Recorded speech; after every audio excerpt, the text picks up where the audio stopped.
नैब लाहौर के पास मेरे खिलाफ और सलमान रफीक साहब के खिलाफ कोई सबूत नहीं है।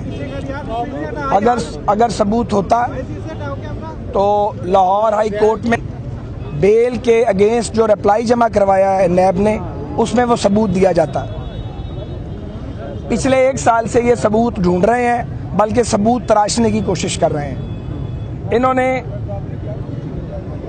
बहुत से लोगों को गिरफ्तार करके टॉर्चर किया है, जिनमें से 5 अफराद ये गवाही देने पर, ओथ देने पर, अल्लाह के मुक़द्दस कलाम पर तैयार हैं कि इन्होंने उनको फिजिकल टॉर्चर किया है और उनको मजबूर किया इल्लीगल डिटेंशन के दौरान कि वो मेरे खिलाफ कोई सबूत दें या गवाह बने। लोग मार खाते रहे मगर उन्होंने झूठ का साथ नहीं दिया। अब इन्होंने कैसर अमीन भट्ट साहब को गिरफ्तार किया हुआ है पिछले 3 हफ्ते से। इन्होंने, वो मरीज हैं, बीमार हैं, उनके और भी बहुत सारे मसाइल हैं, पता है लोगों को उन मसाइल का भी।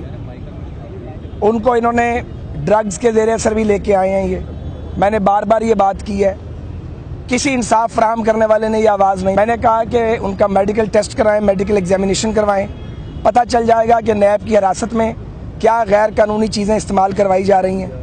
किसी ने बात नहीं सुनी। अब मामला ये है कि उनका एक बयान इन्होंने करवाया और आप गवाह हैं कि मीडिया पे चला दिया कि वो वादा माफ गवाह बन गए हैं। जब उन्हें आज़ादी से बात करने का मौका मिला और वहाँ मजिस्ट्रेट साहब, अल्लाह के नेक बंदे थे, उन्होंने सबको बाहर निकाल दिया, तो जो स्टेटमेंट दी कैसर भट्ट साहब ने, वो स्टेटमेंट वादा माफ गवाह की स्टेटमेंट नहीं थी। नैब लाहौर मुसलसल झूठ बोलता रहा। इस वक्त वो गैर कानूनी हिरासत में है नैब की, क्योंकि जब आप किसी का सेक्शन 26 के तहत बयान करवा लेते हैं, उसके बाद आप फिजिकल कस्टडी नहीं रख सकते। तो वो अभी तक नैब की फिजिकल कस्टडी में है, यानी अगवाकारों ने उन्हें अगवा किया हुआ है और किडनैपर नैब लाहौर के डीजी खुद हैं और ये काम वो मुसलसल कर रहे हैं। आज तक उन्हें किसी ने चेक नहीं किया, किसी ने पूछा नहीं। मैं शायद पहला आदमी हूँ जो पूछ रहा हूँ और सामने खड़ा हो गया, और मैं इंशाल्लाह ताला खड़ा रहूँगा। जुल्म का ये जो निज़ाम है ये ख़त्म होगा और उन्हें पैटर्नाइज किया जा रहा है प्राइम मिनिस्टर पाकिस्तान की जानिब से। प्राइम मिनिस्टर के मुआविन ख़ुसूसी शहजाद अकबर वो राब्ताकार हैं डीजी नैब और वज़ीर आज़म पाकिस्तान के दरमियान। उनकी मुलाकात रिकॉर्ड का हिस्सा है। ये सारी बातें हमने बार बार की हैं। हमें ऑनरेबल चेयरमैन नैब ने परसों बुलाया था हाई कोर्ट की डायरेक्शन पे। हमने हकाइक उनके सामने रखे हैं और हमने इस्तदा की है कि कम से कम हमें हमारी इन्वेस्टिगेशन किसी भी ऐसे अफसर से करवाई जाए या किसी ऐसे रीजन में ऐसे लोगों से करवाई जाए जो कानून के पाबंद हों और जो खुद काबिल एहतसाब ना हो। ये साहब तो खुद एहतसाब के काबिल हैं, उनके अपने डिग्री के मसाइल हैं, उनका केस लगता है, उतर जाता है। तो मामला ये है कि लोगों के सामने सारी बातें आ रही हैं। फिर आप ये देखें कि किस चीज़ की गिरफ्तारी करनी है, कोई रिकवरी करनी है आपने, और ये कह रहे हैं जी कि ये लोगों के पैसे खा गए। तो जिन लोगों, आज तक एक आदमी नहीं आया जिसने कहा हो इस शहर में हम 40 साल से पॉलिटिक्स कर रहे हैं। इल्ज़ाम लगाते वक्त भी शर्म आनी चाहिए, लेकिन अगर कोई बेहया हो जाए और बेशर्म हो जाए, जैसा कि नैब लाहौर के बाद एहलकार हैं, तो उनका एक सेकंड तो उनका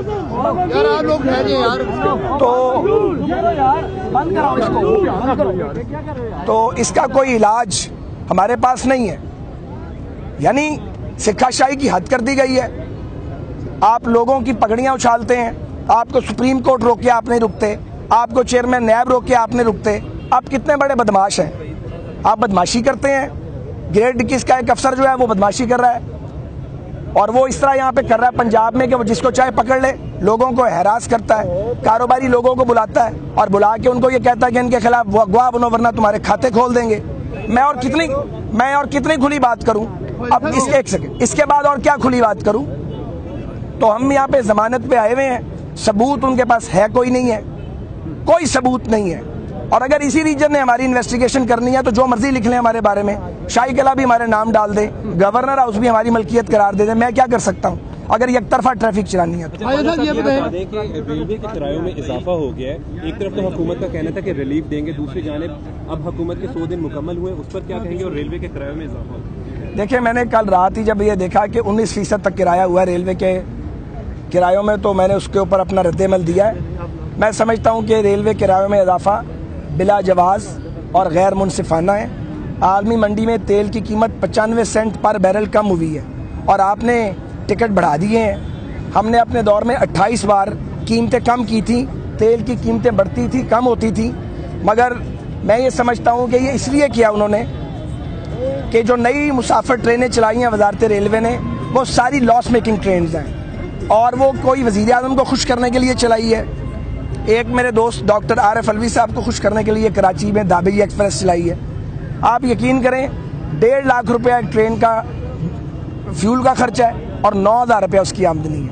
हद होती है, कोई आप ज्यादती करते हैं कौमी अदारों के साथ। अब ये जो 10-12 ट्रेनें सो कॉल्ड चलाई हैं, चलती ट्रेनों के डब्बे उतार के, उनका खर्चा पूरा नहीं हो रहा। उनका खर्चा पूरा करने के लिए आपने किराए बढ़ा दिए हैं। तो मैं समझता हूँ कि वजारत रेलवे ने ये जो फैसला किया है, प्राइम मिनिस्टर साहब को इसका नोटिस लेना चाहिए और ये हदायत करनी चाहिए वजारत रेलवे को कि वो रेलवे किरायों में इजाफा वापस ले।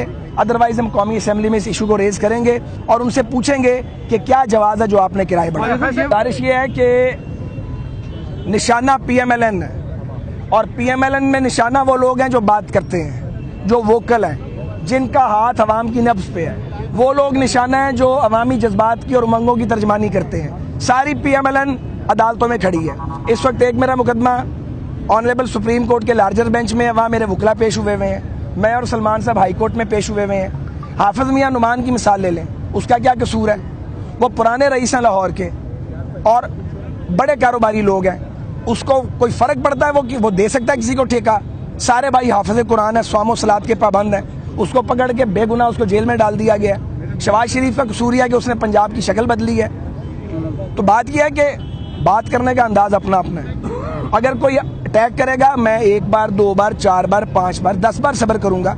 अगर एक आदमी बाजी नहीं आता तो इससे पहले कि वो आपके ऊपर हमला करे, फिर आपको उसको पकड़ लेना चाहिए। PSC के चेयरमैनशिप के लिए जो सूबे में ये जो इस पे क्या PSC का जो मामला, आखिरी बात, और कौमी असम्बली की जो स्टैंडिंग कमेटीज का मामला है, ये बड़ा सीरियस इशू है। इमरान खान साहब फरमाते हैं कि शहबाज शरीफ साहब पर नैब की इन्वेस्टिगेशन है, वो PSC के चेयरमैन नहीं हो सकते। ये दुरुस्त इसलिए नहीं है कि पहली बात ये है, उनके अपने वफाकी वुज़रा, उन पर नैब की इन्वेस्टिगेशन चल रही है और वो फेडरल कैबिनेट में बैठे हुए हैं, तो ये बात यहाँ नलिफाई हो जाती है। दूसरी बात, उसकी एक तजवीज़ दी जा सकती है कि जो हमारा और ख़ुद, हाँ, इमरान खान साहब की अपनी तहकीकात नैब में चल रही है, वो मुल्क के वज़ीर आज़म है। तो तीसरी बात यह है कि अगर हमारे दौर की एक पब्लिक अकाउंट कमेटी में अकाउंट्स को देखना हो, ऑडिट रिपोर्ट्स को, उसके लिए शहबाज शरीफ साहब उसके चेयरमैन बने, और लेकिन किसी और पार्टी की MNA को उसकी सब कमेटी का चेयरमैन बना के उस प्रोसेस को मुकम्मल किया जा सकता है। असल में ये लोगों का एहतसाब करवाने का शौक रखते हैं। पब्लिक अकाउंट्स कमेटी चूँकि हुकूमत के एहतसाब का अदारा है, उसमें ये नहीं चाहते कि अपोजिशन वहाँ पे आके। गुजारिश ये है कि निशाना PMLN है और PMLN में निशाना वो लोग हैं जो बात करते हैं, जो वोकल हैं, जिनका हाथ अवाम की नब्ज पे है। वो लोग निशाना है जो अवामी जज्बात की और उमंगों की तर्जमानी करते हैं। सारी PMLN अदालतों में खड़ी है। इस वक्त एक मेरा मुकदमा ऑनरेबल सुप्रीम कोर्ट के लार्जर बेंच में है, वहाँ मेरे वकला पेश हुए हुए हैं। मैं और सलमान साहब हाई कोर्ट में पेश हुए हुए हैं। हाफिज मियाँ नुमान की मिसाल ले लें, उसका क्या कसूर है? वो पुराने रईस हैं लाहौर के और बड़े कारोबारी लोग हैं। उसको कोई फ़र्क पड़ता है वो दे सकता है किसी को ठेका? सारे भाई हाफिज कुरान है, स्वामो सलात के पाबंद हैं। उसको पकड़ के बेगुनाह उसको जेल में डाल दिया गया। शहबाज शरीफ का कसूर है कि उसने पंजाब की शक्ल बदली है। तो बात यह है कि बात करने का अंदाज अपना अपना है। अगर कोई अटैक करेगा, मैं 1 बार 2 बार 4 बार 5 बार 10 बार सब्र करूंगा। अगर एक आदमी बाजी नहीं आता तो इससे पहले कि वो आपके ऊपर हमला करे, फिर आपको उसको पकड़ लेना चाहिए। PSC के चेयरमैनशिप के लिए जो सूबे में ये जो इस पे क्या PSC का जो मामला, आखिरी बात, और कौमी असम्बली की जो स्टैंडिंग कमेटीज का मामला है, ये बड़ा सीरियस इशू है। इमरान खान साहब फरमाते हैं कि शहबाज शरीफ साहब पर नैब की इन्वेस्टिगेशन है, वो PAC के चेयरमैन नहीं हो सकते। ये दुरुस्त इसलिए नहीं है कि पहली बात ये है, उनके अपने वफाकी वुज़रा, उन पर नैब की इन्वेस्टिगेशन चल रही है और वो फेडरल कैबिनेट में बैठे हुए हैं, तो ये बात यहाँ नलिफाई हो जाती है। दूसरी बात, उसकी एक तजवीज़ दी जा सकती है कि जो हमारा और ख़ुद हाँ इमरान खान साहब की अपनी तहकीकात नैब में चल रही है, वो मुल्क के वज़ीर-ए-आज़म है। तो तीसरी बात यह है कि अगर हमारे दौर की एक पब्लिक अकाउंट कमेटी में अकाउंट्स को देखना हो, ऑडिट रिपोर्ट्स को, उसके लिए शहबाज शरीफ साहब उसके चेयरमैन बने, और लेकिन किसी और पार्टी की MNA को उसकी सब कमेटी का चेयरमैन बना के उस प्रोसेस को मुकम्मल किया जा सकता है। असल में ये लोगों का एहतसाब करवाने का शौक रखते हैं। पब्लिक अकाउंट्स कमेटी चूंकि हुकूमत के एहतसाब का अदारा है, उसमें ये नहीं चाहते कि अपोजिशन वहाँ पे आके बैठे।